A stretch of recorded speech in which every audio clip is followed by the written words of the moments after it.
I'm Don Dillman, professor at Washington State University, and this morning it's my pleasure to interview Floyd Jackson Fowler, Jr., otherwise known as Jack.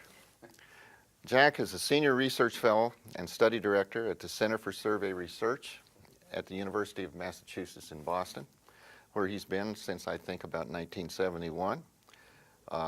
When one looks and thinks about what Jack has done over the years, one begins to see that he has written some 150 publications of articles, but at the same time he's also done about 20-some books.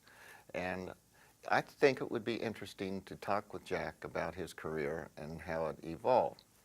One of the things that happened to me very early in my own career is that I was working on writing questions, and somebody said to me, "You need to talk to Jack Fowler."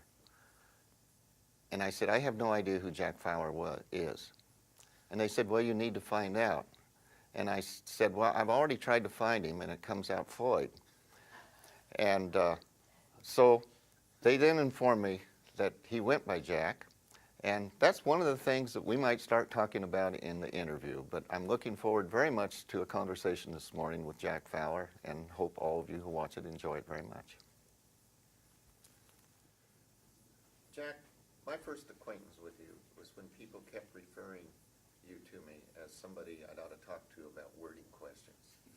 And one of the things that intrigues me is, how does someone start out in life and then before long becomes known as a question wording person? And so I wonder about your history, and if you could share that with me. Okay, sure. When I was in college, I was a very liberal arts kind of person, and I majored in English. I dabbled in philosophy and history and psychology. And even until I was a senior, I didn't know which direction I was going to go. I was really interested in things academic. And at the end, I finally decided to go to graduate school in psychology, and somebody told me Michigan was a pretty good place to go. So that's where I went. But I certainly had not thought about wording questions or anything else. In fact, when I went to Michigan, I did not know there was such a thing as a survey research center. I went there to learn about psychology, and that was it.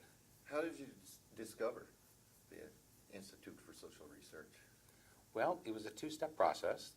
The first part, as we've talked about, I somehow took the Detroit Area Study course, which is a practicum Michigan runs, where students get involved in all phases of the survey research process. So we get to test questions and try to write them, and then once some are written, you get to go knock on doors and ask people to answer the questions, and then you get to go code the data. And so you get kind of a feel for all that stuff. And that did two different things for me. First of all, it taught me what a survey was, which I didn't really know, and that I kind of liked it. And second, it turned out that a guy named Charlie Cannell at the Survey Research Center was looking for a research assistant sort of at the end of the first year of my graduate training. And because I had done the Detroit area study, somebody said, "Well, you want to go over and talk to Charlie and see if there might be a fit there?" The Detroit area study, did you enjoy knocking on doors? You know, it was okay. The year I did, it was a little less threatening than sometimes, in that it was union members and how they felt about political stuff. So it wasn't quite as cold. That is, there was a link between the respondents and what we were doing a bit. It wasn't quite as cold as just knocking on a random door. I wasn't crazy about it, but it worked out okay. And I think it's a really important experience to have for people who are going to write questions. Did you find it strange that people would tell you to knock on this door but not this door? I mean, the sampling part of Yes. survey research. Somehow I got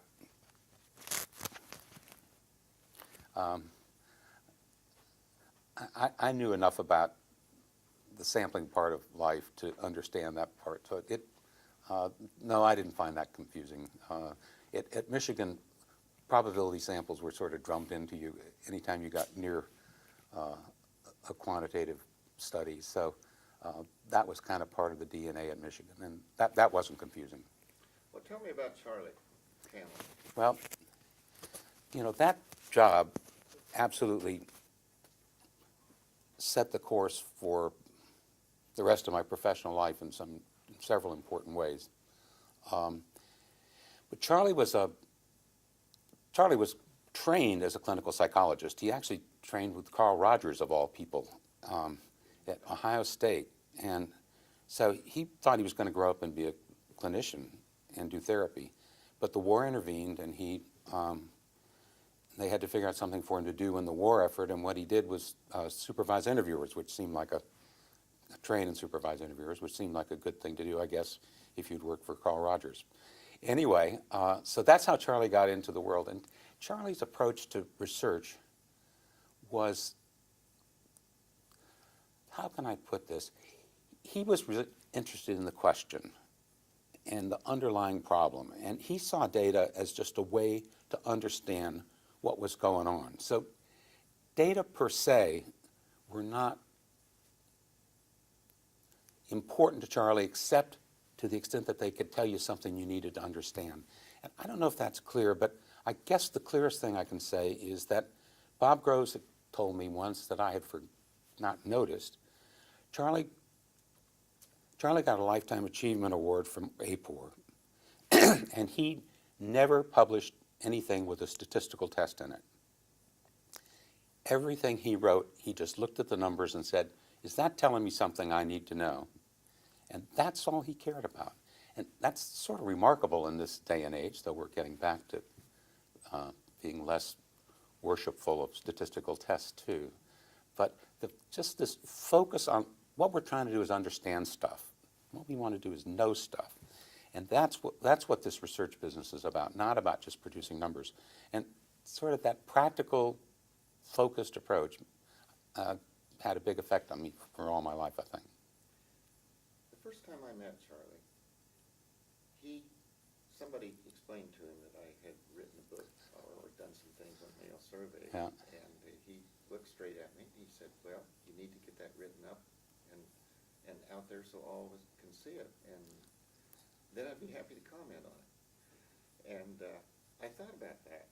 And I wondered what he was like as a major professor or as someone to really try to challenge you, to get you to think in ways that maybe you wouldn't think otherwise. Well, interpersonally, he was just terrific. When you hung out with Charlie, if you rode in a cab with him, by the time you got to the hotel, he knew what the cab driver, where he came from, whether he was married or not, how many kids he had, and what his main interests were. He was just focused so interpersonally, and I guess it's that clinician in him that was just came out in so many ways. So he was terrific to work with, and my guess is, interviewers were really important to him. That's, a natural part of what he was doing and a part that he focused on a lot. So I can see why he felt like he didn't know exactly he understand male surveys enough to kind of be ready to comment until he learned more. But anyway, but he was great to deal with, and I think he would have. Another part that I have wondered about that Michigan experience is Rensis Lickert. I've been director there until the early 1970s, I think. That's right. Angus Campbell was there. I wondered if you had contact with other people that was memorable, and if that influenced your career. Well, certainly, one of the most important things that I got out of it was knowing how Rensis Lickert pronounced his last name. And that's a way that I've been able to help the field immensely throughout my career, is correcting the people who want to say Likert. And I can say I knew Rensis Lickert when Rensis Lickert was Rensis Lickert, and I can tell you it's not Likert. But yeah, having those luminaries wandering around, it wasn't that big a place back then. I didn't work directly with either of those people. I kind of had more interaction actually with Leslie Kish, who was another sort of notable person there, and certainly influenced the sampling field and made a big impression on anybody who was around there to believe in probability samples is the only way to go. So there were a lot of people who were doing a lot of very prominent things, and that certainly gave you the sense as a student that the distance between where you were and making a difference in the world maybe wasn't that great, because there were people not so far down the hall who clearly were well respected throughout the world, and so that probably had that kind of influence. One of the other things about this stage of your life, I noticed on your resume that I think you were assistant director of the Survey Research Center for about 4 years. I'm sorry, where are we? Are we still in Michigan? That title is assistant study director. Assistant study director. That is just a glorified research assistant. That's a position we've all been in and can relate to. Absolutely. Okay. It was a great, great job, but Well, let's go to your early years after you left Michigan. In 1971, I think that's when you went to the University of Massachusetts in Boston, if I remember correctly. You were also connected there to MIT, Harvard for a little bit. And I wondered what was happening to you during this stage of your career. okay, well, I guess I need to go back just a little bit there. When I left Michigan, when I got my degree from Michigan, I went to Boston, and there I worked with a guy named Morris Axelrod, Yes. who was there to do a Jewish community survey about which I knew nothing. But what attracted me was that there was no survey research operation in Boston, even though there were a lot of luminaries who did social science. And so he had this vision to create an organization that could carry out a very large-scale survey, and then to see if maybe that could be transformed into an academic institution. So I went there when he was still building that organization and got essentially to be involved from the ground up in what it takes to build a survey organization with 50 interviewers and doing several thousand interviews, and then all the ancillary support work you need to do. So that's what happened when I went to Boston. When the Jewish community study was finished, then we went over to something called the Joint Center for Urban Studies of Harvard and MIT, which was just what it sounds like. MIT and Harvard had worked together to create this joint center to do urban studies. And among actually the director of that center who brought our enterprise over there was named Daniel Patrick Moynihan, who later went on to do even more famous things than Yes, he did. he did. But he was quite a character. But anyway, he brought us over there. So we were at Harvard then for 3 years. And I was assistant director to Maury when we were over there. And that was a really interesting experience. In some ways, it really worked great, and we did a lot of interesting things. But it turns out that a survey organization, the kinds of things that it does best, probably serve the public interest a lot. And the people who were interested in our work had to be people who were interested in sort of generally doing useful stuff. And I don't want to have this taken wrong, but the Harvard folks were most interested in things that would serve their faculty. And they had hardly anybody at Harvard who was doing any survey research. So we had an advisory committee that was chaired by Talcott Parsons, of all people. And Talcott Parsons, the sociologist. Talcott Parsons, the sociologist, the theorist, Yes. who had certainly never done any survey research. and so we had this very illustrious work group, but hardly any of them really knew what survey research was about or how it could be useful to them, except in very kind of odd ways. So when we had the opportunity to move to UMass, which saw public service and producing data that were of general public use as a plus for them, that was a better fit for a survey research center. And so in 1971, the enterprise moved from Harvard over to UMass, and I was the first director of the center over there. You know, a wise person once told me there are 2 ways to decide whether you want to buy a horse. One of them is you can go through the pedigree in a great deal of detail, and the other is you can watch the horse run. And I trying to look at your career and sort of watching where the horse ran, if I can put it that way. And I saw that you had been involved with the Jewish population studies. I saw that you worked on health studies. You have done citizen attitudes on government, on something in Texas. Taxes, not Texas. I guess I misread that word. Gambling, you were involved in some studies. You've done some crime studies. Yep. There was one on literacy and another on race. And you've done a lot of things in Yeah. a lot of different areas. Why? Well, you know, Don, I think I'm one of the luckiest people in the universe in many ways. What I learned how to do was to do survey research and collect data. And what's been, and what I've then been lucky about is collaborating with people who knew something about different substantive areas, and then gotten to work with them to figure out how I can apply my survey methods knowledge to the problems that they had. And that's the way I've made my life. And it's just been this fantastic series of one study after another. It really has. And I got lucky sometimes. I was in a good place. And I think over time I got better at learning how to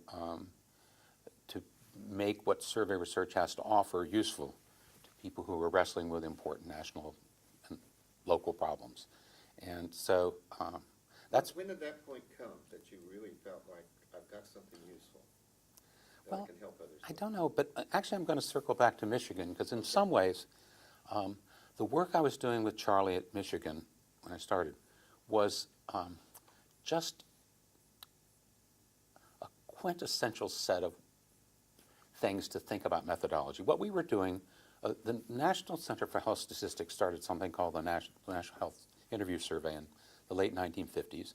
And in their wisdom, and unlike a lot of people who do surveys, they actually decided they wanted to know how good the data were that they were collecting and producing. And so they commissioned a set of studies, methodological studies, about the quality of their data. And Charlie was the recipient of a series of several contracts about that. And the first several went like this. They selected people who, for example, had been hospitalized. They selected households where one person at least had been hospitalized. They went out and had interviewers blind to that information do their regular old health interview survey. And then we went back and we said, well, did the people who were hospitalized tell us they were hospitalized? One of the questions was, anybody been to the hospital in the last 12 months? So we had this nice hard outcome of what percentage of people known to have been hospitalized actually told us that they were hospitalized. Or in another case, what percentage of the people we know went to the doctor in the last 2 weeks, when we asked them, told us they went to the doctor in the last 2 weeks. So we had this great outcome of what error was, not kind of something you had to model. You could just sit there. Sam went to the hospital, and when we said, did you go to the hospital, he said no. So there's a problem there. And we looked at it from all kinds of ways. We looked at, is there something about the way the questions worded that might have affected what they were doing? Are there certain respondents who are either unable or unwilling to tell you what the answer to that simple question is? Is there something about the data collection mode that is something? Or is there something about the way the interviewer did her job or his job that affected the likelihood that somebody would do it? Or is there something about the answer, that there's certain answers that people won't give you, that they're either unwilling or unable to give you? And so we went through that, and it just was, I mean, that's what survey methodology is. You sit down and you look at, well, what are all the ways, the aspects of the survey process and the participants that can create error, and then what can we do to minimize those errors? How can we intervene in those problems to get us where we need to get, where somebody says, yeah, I went to the hospital, and where almost everybody does that. And so that was sort of the way I got trained up to think about surveys. And so that's sort of what I've been doing my whole life, is saying, how can we, what are the sources of error? What can mess these data up? And what can we do to intervene in that process to try to minimize those errors? And so that was an orientation I brought to a lot of things. I think that was probably pretty helpful. I find it interesting that an area that you're really known for is in health, and you've done so many different things on health. Yep. But you just said that happened very early in your career when you were at Michigan and working with Charlie. It's true. And I just find that interesting how this is on quite a bit, trying to figure out what we're going to do in life. And But then we go back to things we started with. It almost sounds like you have had this orientation pretty Well, early on. Well, health is a really good place in which to do methodological studies, actually, and I think that's. And if you look at all the method studies that are out there, a disproportionate number of them, I think, are health related. So, and the fact that we were working with the health interview survey, and so it was health data, undoubtedly kind of opened that door and made me feel more comfortable in those areas. But the other thing that happened that changed, that directed me, of the different things you said, and you're right, I did gambling, I did citizen attitudes, I did race relations.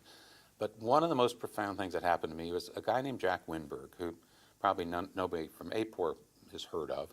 But if you are in the health field, he's pretty famous now, but he wasn't famous when he walked into my office in 1970 or something. And he had a problem. He was looking at hospital-based data in Vermont and New Hampshire. And in those places, you have hospitals that served a local population. And it was pretty much one hospital in a small town with a not very heterogeneous population around those towns. And he was looking at data, and he was seeing hysterectomy rates that were 5 times as high in town A as they were in town B right next to him. Or tonsillectomy rates that might be the opposite, 3 times as many tonsillectomies being done in this area per capita, per 5-year-old or whatever, as the other ones. And he said, I can't get my data published. Doctors are making very different decisions from town to town. I'm sure of that. And I can't get these data published. Can you help me? And we went out and we did a survey of 6 communities that varied widely in terms of the amount of and way medical care was being delivered. And we addressed the 2 big assumptions. One, when he wrote articles, they'd say there are only 2 reasons why if a group is low, it's because they have bad access and not enough health insurance, or they're very, very healthy, or if a group is high, it's because they're really sick. But doctors know what they're doing. You don't have to worry about that. Well, we went out and collected the data. Doctors didn't know what they were doing. There were absolutely no differences across these towns in terms of access to care, people's needs, the health status of people. They were all the same, and the survey data went and showed that really well. And that relationship, though, with Jack about looking at the problem of variation and the inconsistency in the way medical care is delivered turned out to be another engine for a lot of the health-related stuff I did later on. What made you decide to write your first book? Well, that's a good question. I didn't plan to do that.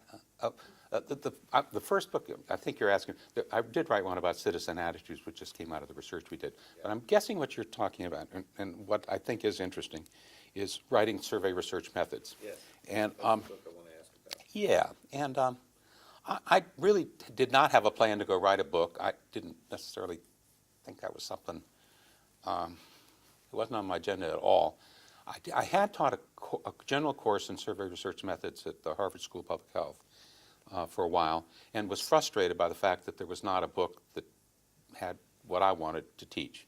So I had to put together a bunch of articles from all kinds of different places, and it was kind of, that didn't seem very satisfactory. Nonetheless, I still didn't have that on my mind until a guy named Leonard Bickman, who I'd run into in connection with crime studies, became the editor of a new series Sage was going to do on survey research methods. And so he called me up one day and said, "You want to write a book about survey research?"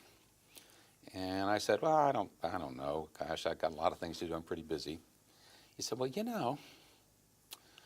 you could, you might sell 5,000 copies of a book, and 5,000 people would know more about how to do survey research than they do now." And I said, "Oh gosh, that's a lot of people. I don't know. It's more than I teach. So let me give it a shot." So anyway, I went out and I did write survey research methods, and I tried to write it as clearly and as simply, and I worked really hard to make it something where people who were not necessarily specialists in certainly in statistics, and could understand what a survey was about and how to do it and why the details mattered. And I did write it in 1984, and I wrote amazingly enough, the 5th edition came out a year or so ago. 2014 to be exact. Yeah, right. So it did last a lot longer than either Len or I did think it would. You know, one of the things I've noticed about people that come out of graduate training, some of them, and Michigan graduates have been very theoretical. They've stayed very theoretical. They write very abstractly, and that's basically what they do. That's not the mold in which you write. Right. And I wondered why that is. Well, gosh. I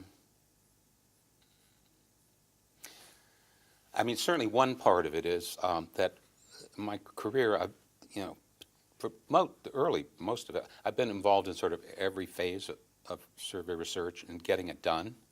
So there've been, you know, so a lot of places there's a division of labor, and you can be one of those people who goes off and, you know, thinks up problems, and somebody else goes and collects the data, and then you go back and write it up maybe. And that's not the way the Center for Survey Research ever worked. And so it's small enough that, you know, we're all sort of involved in everything, training interviewers and writing questions and analyzing data and stuff. So I was pretty hands-on. But then the other thing I think that, and actually it's I had a funny experience as an undergraduate that probably affected me in ways that you would approve of. I was writing a dissertation. This is really a side road, I'm sorry, but it'll be pretty quick. So I was writing a dissertation about D.H. Lawrence, of all people, and I gave a copy of the first chapter to a professor I knew, not my the one who was in charge of it, but somebody else I knew. And I said, would you take a look at this and see what you think? And so 2 or 3 weeks later, he said, you want to meet? And I said, sure. And so we met over instant coffee. And he said, I want to tell you, this is terrible. It's virtually unreadable.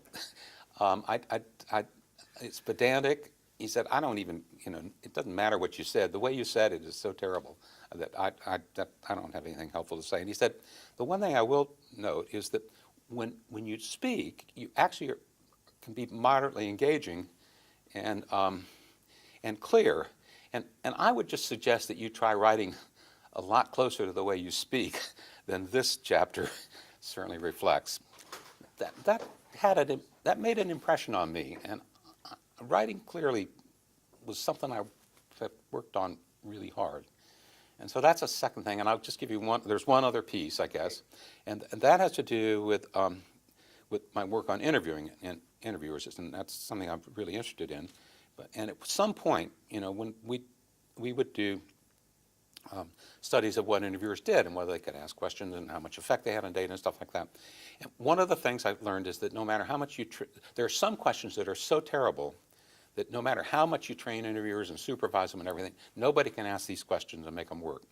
And so I mean, that was very impressive to me. And so one of the reasons I got particularly focused on questions and writing questions that interviewers could ask and that the respondents could understand, because to the extent that you write questions that respondents don't understand right away, then you make interviewers start to improvise. And when they start improvising, they get into trouble. And so if the researcher will do the job in the first place and write a question that somebody can understand and that an interviewer can ask the way it's written to begin with, then a lot of the problems of interviewing go away. And so I've had that commitment, and so that's been one of the guiding things that I work on really hard. One of the things that I thought about, and the reason I asked that question, is that you worked on all these different kinds of surveys that had all this interaction with people who wanted their surveys done. And I wondered if that's part of what has led you to be able to so effectively be able to deal with questions about surveys and put them in plain English, or if there's something else that happened to you, or whether it's just part of your nature that you want to explain things clearly. I don't know. Probably it doesn't hurt that because just being at the Center for Survey Research and people would come with whatever topic was on their mind, and we'd have to, we'd work with them. don't get into a rut that, all right, I know how to ask these questions, et cetera, that you get to take on new topics. And I certainly had never asked a question about gambling before in my life until I started working with the folks who were worried about gambling. And so probably changing subject areas but still trying to write the questions. And, you know, that undoubtedly was probably helpful in my training and helping get me better at this stuff. Well, when I think about people that have the background that you do, and we're starting back there with the Detroit area study and other things that you've done, and then when they leave graduate school, some go off and emphasize sampling, some go off and emphasize just data collection, some go off and emphasize things having to do with how do you get response rates, and they go different directions. I identify you fairly strongly with writing questions. Is that appropriate for me to think of you that way? Well, and I'm also thinking about your books and the kinds of things you've emphasized there. well, certainly writing questions turned out to be one of the things that I've spent a lot of time trying to worry about, and how to test and evaluate questions and all that's related kinds of things. But I would have said, you know, interviewing was certainly another area that I worried about a lot and thought about a lot, and that really spun out of my initial graduate work again. But then when you're running a survey research center, you fret about interviewers a lot too, and how to get them to do what they need to do, and actually that, you know, as I said, going back to the Michigan experience when we were looking at hospitalization reporting and that sort of thing. So one of the things we could do was we could calculate for each interviewer what percentage of her known hospitalizations were actually reported. And there were actually two correlation coefficients that had this profound effect on me, just to talk about early influences on later life. And you may recall, I think actually calculating a correlation coefficient in 1962 was not something you took lightly. It wasn't like it just popped out of your cell phone or something. So you really had to care about whether you wanted to know the answer. But there were two correlation coefficients that actually had a great effect on me. One was these interviewers. There were about, I don't know, 30 or 40 interviewers out there who were doing the health interview survey interviews. And so for each of those 40 interviews, we could calculate the percentage of the known hospitalizations their respondents reported. So we could, you know, attribute it directly to a particular interviewer. And so one day I correlated, and they had samples of different sizes, because if you're in a metropolitan area, you had bigger samples. If you're out in Iowa, you maybe had a little sample. And I calculated the relationship between the size of the assignment of the interviewer and the percentage of known hospitalizations that was reported. And unbelievably, that number was 0.72. I still remember that. And that is a big relationship. That is, the bigger the assignment, the smaller percentage of known hospitalizations were reported. So that said to me and to Charlie, gosh, those interviewers are behaving differently. They're doing something different. And then we had another one where interviewers were within their assignments, they were randomized between asking the questions about hospitalizations themselves and giving the respondent a self-administered questionnaire that they filled out after the interviewer left. And we could correlate the percentage of known hospitalizations reported to the interviewer when she asked the questions and by the interviewer's respondent when she just left a form. And the correlation was in the 0.60s. That also said interviewers are really affecting that interaction in ways that we cannot understand. So the notion of getting those interviewers under control was something that was a lot on my mind for a long time. An observation, and then I want to ask about standardized interviewing. Okay. Observation is, for younger people and what you have been talking about in calculating correlation, maybe it helps to set context to say that I was an undergraduate in college in 1960, and one of the greatest honors I had was when they let me get onto the calculator that you could actually do multiplication and square roots. That helped. And it was a very expensive calculator, and you had to have a lot of experience and trust before that they would allow you to do that. And once you got those correlation coefficients, you really felt like you had something important. Absolutely, absolutely. But the question I want to ask Yeah, is, you did a second book. You did one standardized interviewing. I did. And I think you just explained why maybe you did that. It's absolutely right that I had, when I got out into being, in charge of a survey center and all that stuff and all those interviewers, I kept fretting about how best to make sure interviewers did the very best job we could manage.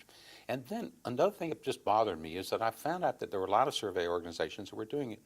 Interviewers got trained in all kinds of ways, from 3 or 4 days of intensive training to maybe an hour or two where somebody explained that it'd be good if you asked the questions the way they were written or sort of roughly that way and stuff like that. And I really thought it was important to set some standards. So finally, I managed to get a grant from what is now AHRQ, National Center for Health Services Research, I believe at the time, to do a very elaborate study where we randomized new interviewers to 4 different levels of training, from the very minimalist training we could do, about half a day, but half of it was how to fill out your pay form. And then 4 days where people were reading articles and doing all kinds of stuff. And we also supervised them differently. We tape recorded all of a subsample of them, and we didn't pay any attention to the other one, didn't give them any feedback at all. And so we did this really elaborate study that gave us tons of information about how interviewers behaved and how much difference it made. And so that provided a context essentially to write the book about standardized survey interviewing, because then I have something to say. And Why didn't you just put that into a revision of your other book? I'm sorry? Why didn't you just do Put that in the interviewing chapter in the other book? Yeah. Oh, because I had more to say than would have been an appropriate amount. Well- There's some of that in the other book, but somehow I wrote 200 pages about standardized survey interviewing. Well, here's a related question. Okay. It goes back to Eric Hoffer. And you remember him? No. He was a longshoreman. Oh, yes, okay, And, thank you. A really great philosopher. Okay. And, I once saw an interview that he did in which he explained to the interviewer that he loved to go to libraries. Mhm. And the reason he loved to go to libraries is that he would walk up and down and look at books. And he said, inevitably, you find that an author has written not just one book, but many books. And inevitably, the first book is short, and the other books are long. And inevitably, the author said everything that he knows in the first book and everything he doesn't know in the second book. For a researcher, that really raises the question of when you write and keep going on, do you find yourself becoming less certain about findings or more certain that you're getting closer to truth on how to do surveys? Oh, my, Don, I don't know. I mean, certainly one of the things about writing books on any of these topics is there's always a humbling part to it, because you do run up against the point where you say, we know this is a problem, but I'm not sure I know how to solve it. And that definitely happens. In the survey methods book, that probably, because it's primarily meant as an introductory thing, I try to write there the things that I think I know or things that people know, and keep that a little simpler. But certainly the interviewing and question books have places where I'm still trying to figure it out. I noticed that you belong to 2 professional associations, or at least ones that you put onto your Right. resume, the American Statistical Association and the American Association. Right. I'm wondering why you belong to these organizations and maybe not the American Sociological Association or the Social Psychology Associations. Yeah, well, that's actually, I used to belong to both of those. I'm a social psychology is my degree, and at Michigan that was a joint social psych program, and I joined both APA and American Social Association at some point, and it just turns out survey methodology is my professional identity, and while social and psych are mildly relevant at some point, I just found the meetings weren't really doing anything, and then their journals. I mean, it's survey methods. It's my identity, and so the American Statistical Association and AAPOR are the two groups that I think seriously think about methodology, so they just made sense as the ones to hang on to. You know, another thing I've noticed, when you write your resume, it's a pretty modest resume in many ways, because I noticed in 2014 that you had written the research methods book and had 5th edition beside it, and I looked to see when it was published in the others, but you didn't list the other versions of it. And so I have no idea how many books you ended up writing on various topics and monographs of studies. But as I thought about that, I kept thinking about what among all the things that you've done, as you kept developing and expanding your work, are the ones that you feel best about, where you feel like you've made a lasting contribution? Oh, gosh. You know, I think several of them I have to say I feel fairly proud of. I mean, I do think survey research methods, I've gotten enough feedback over the years, I think did a good job of communicating what survey research is about to people who, to a non-specialist audience. I once gave a talk to an English class about survey methods, and I've forgotten why in the world they wanted to know about survey methods. And but the teacher, when I came in, I met her before. It was an email invitation that happened, and I suggested she read survey research methods. And so when I got there, she said, "I want to tell you that last night I was trying to catch up for this class, and I was reading your book, and she said I missed my T-stop because I was so engrossed in the sampling section." And I thought that was one of the coolest things that anybody's ever said to me, that this English teacher got so engrossed in the sampling section she missed her stop. So that was pretty neat. So I've gotten a lot of good feedback about that. I actually don't think there are very many books about interviewing that go beyond standardized survey interviewing. Interviewers are always kind of a neglected part of the world, and I think that's true. So I feel pretty good about that I've made a contribution. I hope more people will keep doing that. And I won't be the one to take it on. And I think the question book's pretty good. Again, there's a lot more we need to learn about how to write good questions, particularly how to evaluate them, because you've got to write, in the end, they've got to be crafted for the particular purpose. So you just can't do that too suavely. But I think that's a pretty good contribution, too. You know, we've talked a lot about interviewing, because that is where your career started, and you focused so heavily on that in so many studies. Now we're in an era in which people talk more about self-administration, Right. And particularly on the web, and now particularly on smartphones. Right. And I just wonder about how you react to this movement that's going away from interviewing, where we're doing fewer and fewer interviews and more self-administration. Yeah, well, you know, first of all, let me say that I know back in 1975 or earlier, when everyone thought you had to interview mainly if you were going to do serious academic and government work, there was one voice who said, you know, you can just mail somebody something, and sometimes you can get some really useful data out of that. You must feel really vindicated, may be the wrong word, but you must feel like you were pretty prescient back there that you'd get to that point. Because well, one can be lucky at times. I don't think that was pretty thoughtful stuff. And we have this challenge now of there's self-administration going on, and mail gets used because of our sampling challenges we face, and so we get self-administration, and then some are following up with telephone, and sometimes we follow telephone with face-to-face interviews. And we begin to mix methods, and I wonder what that does to our craft. And yeah, and frankly, you've made more of a contribution in that area than I think I have.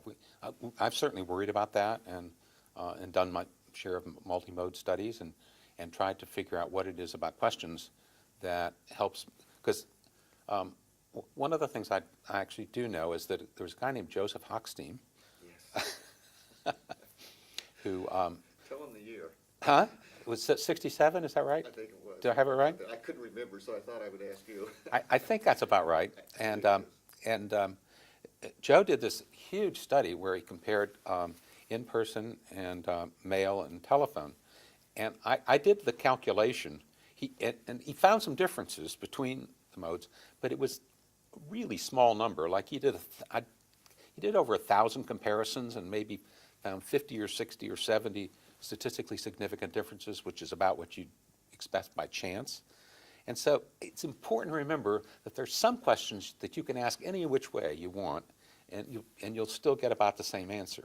So, but there's also a good literature that shows that sometimes that's not the case too, and you know really, particularly the work on how things are laid out and how things are presented, et cetera, and that those things can affect distributions, the way things are answered. That should give this generation of researchers plenty to worry about as the innovations keep coming and we find out the way things are laid out, the way they're presented, do affect things as well as the content of the survey. That's probably truer for subjective measures than it is for factual stuff, but nonetheless, it's a really big issue, and multi modes is now. And speaking of this generation, Yes. we both joined AAPOR at a much earlier time. We did. And when we went into a room for a banquet, there might, I don't know, 200, 300 people most in there. And now then I can barely see the other end of the ballroom. And how many people are there. And there's so many differences that exist in AAPOR from an earlier time. Do you have any thoughts about AAPOR, where it's been, where it's going? Well, one of the interesting things about AAPOR, I don't know how it was when you were a lad, but when I got out of graduate school, the University of Michigan did not go to AAPOR, and it was because of sampling. And Michigan and the government agencies, to some extent, they were committed to probability sampling, and the feeling was that a lot of people at AAPOR were not, that they needed to have more cost-effective ways to collect data, and so quota sampling and other kinds of ways of convenience getting people was the way things were going. And so essentially people at Michigan boycotted AAPOR, and that went on for a long time. I think the thing that changed it was random digit dialing in Waxberg and Mitofsky, where somebody figured out a way, there were enough landlines out there and a way to sample them that you could actually do a fairly cost-effective data collection on it for big populations in a way that the statisticians felt okay about. And then all of a sudden things worked better. Howard Schuman, I think, also took the initiative to bring Michigan into the fold. And I didn't get involved in AAPOR until the late 70s, early 80s, which is sort of when that all happened. That was about the same time I got. Was it? Yeah. Yes. So I mean, that's an interesting thing about the history. It's really interesting now for me to see that now that telephone interviewing has got all kinds of problems, and multi modes are happening. But also, we have dozens of sessions, or at least presentations here, about how to use non-probability samples to try to get statistics about population. And I don't know where that's going to go exactly, but it's an interesting evolution that harks back to earlier times, and be interesting to see how those all get resolved, because it genuinely is obviously a problem. The sampling problem has re-arisen big time, and we're all trying to figure it out on how to get good data. Let's talk about the here and now and something else as well. The Foundation for Informed Medical Decision-Making. Yeah. That suddenly appears on your Vita. And could you tell us a little bit about that and what you're doing there now? Well, I'm not doing anything there now. Actually, I'm retired from that. But for 7 years of my life, I was president of that foundation. And that work actually came directly out of the work, that interaction with Jack Winberg that I mentioned in the early 1970s about variation in the way doctors practice medicine. And I stayed in touch with Jack on a regular basis, and still am good friends with him, though he's older than I am. But and that work evolved first in worrying about outcomes. And so I got involved in doing studies of how things turned out for patients who were treated in different ways. And it turns out astoundingly in the 1980s, the clinical research that existed at that time, even for treatments that were mainly designed to make people feel better, the outcome was, did the doctor think you got better? And so they would do studies, doctors would say how you were feeling after you had your knee replaced or you had back surgery or stuff. And we were, along with John Ware, who was at Rand and then other places, who did some general measurement of health status that was patient reported. We did some of the first work on how to measure how patients are doing and their symptom status. Now there are tons of people that do that. But that was a really important part. And so then one of the things that came out of that also was it figured out that doctors were making irrational decisions or inconsistent decisions across patients.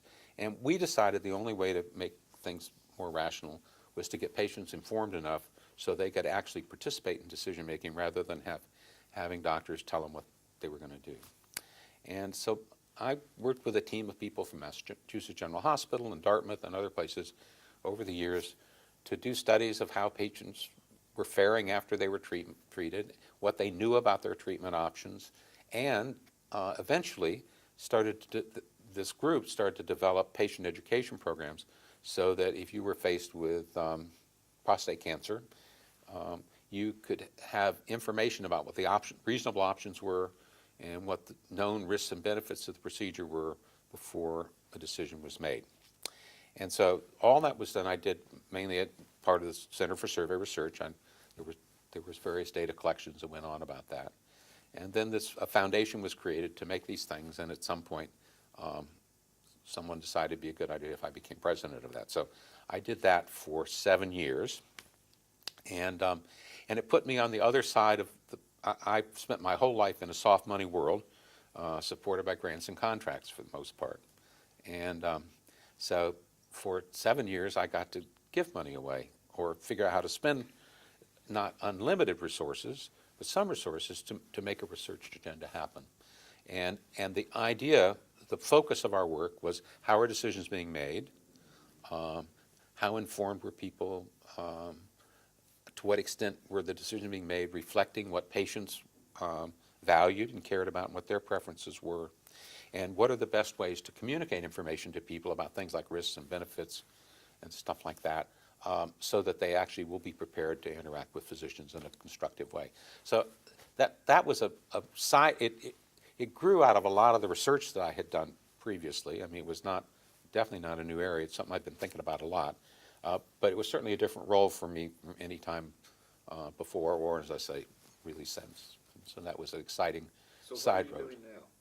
Well, I'm retired is sort of, a relative word, I guess. I haven't had a salary job since 2009 when I stopped being president of the foundation. But I'm lucky enough to be able to keep my hand in research things, because one of the things researchers can do is you can, as long as people think you can be useful, you can hang out and kibitz and write stuff and things like that. So I still do some work with the foundation on their research agenda, and I still work at the Center for Survey Research. There are a couple of projects there that where I have a particular interest, and I hang out some, and I try to keep learning and being helpful to the, but I also, having more personal time is not such a bad thing either, and I'm trying to get a little more of that too. We've talked about an hour here about the work and things you've done over your career. Is there anything that I haven't asked you about that we're hoping you'd have a chance to say? Well, You've done a great job, I think, of covering the waterfront pretty well. And, since they were open-ended questions, I was able to wander off to my own response preferences if it wasn't completely obvious where I could fit in something that needed fitting in. I guess one thing that I didn't mention that when I occasionally make a list of sort of what are my greatest hits or what are some of the things I care about, I mentioned that we had that for one period we were doing studies of patient outcomes, how patients fared after they were treated. And so it turns out that the prostate was a focus of a lot of that team's work. And so we actually developed initial work on symptoms related to benign prostate disease, which actually generated the evidence for saying shared decision making is where we need to go in terms of medical care. But one of the things we did, the treatment of prostate cancer was one of the most paternalistic treatments, and the default thing for many years was just do surgery on people. And we did a national survey of Medicare patients who'd been treated with surgery for prostate cancer in mid-1990s. And that was the first representative sample of prostate cancer surgery patients who had ever been surveyed. And physicians were telling patients that they were going to be impotent at a rate of maybe 15 or 20%, and maybe they'd have incontinence at less than 10%. And the data from a representative sample of Medicare patients showed that 75% of the Medicare patients who'd had the surgery were impotent, and 35% were wearing pads to deal with wetness. That changed the entire conversation between patients and doctors about that option, particularly since there were some other options that were reasonable. And I think that was one of the things I kind of feel proudest of, is just one of a series of things. But I think it really had an impact on one which now, a lot of people are actually being encouraged to consider watchful waiting and not treating at all. And I think we helped change the conversation and make people look harder. And that's one of the things I feel like maybe made a difference in a different way that I feel pretty good about. And that sets a nice context for talking about your being the recipient of the 2013 AAPOR Award for Exceptionally Distinguished Achievement, and that's certainly an achievement that you had in that area and throughout your career. And I have no idea how many undergraduates and graduate students you've influenced with the various things you've written, but we appreciate that a lot. And thank you for the opportunity to interview you. Don, it's great talking to you always, on or off camera.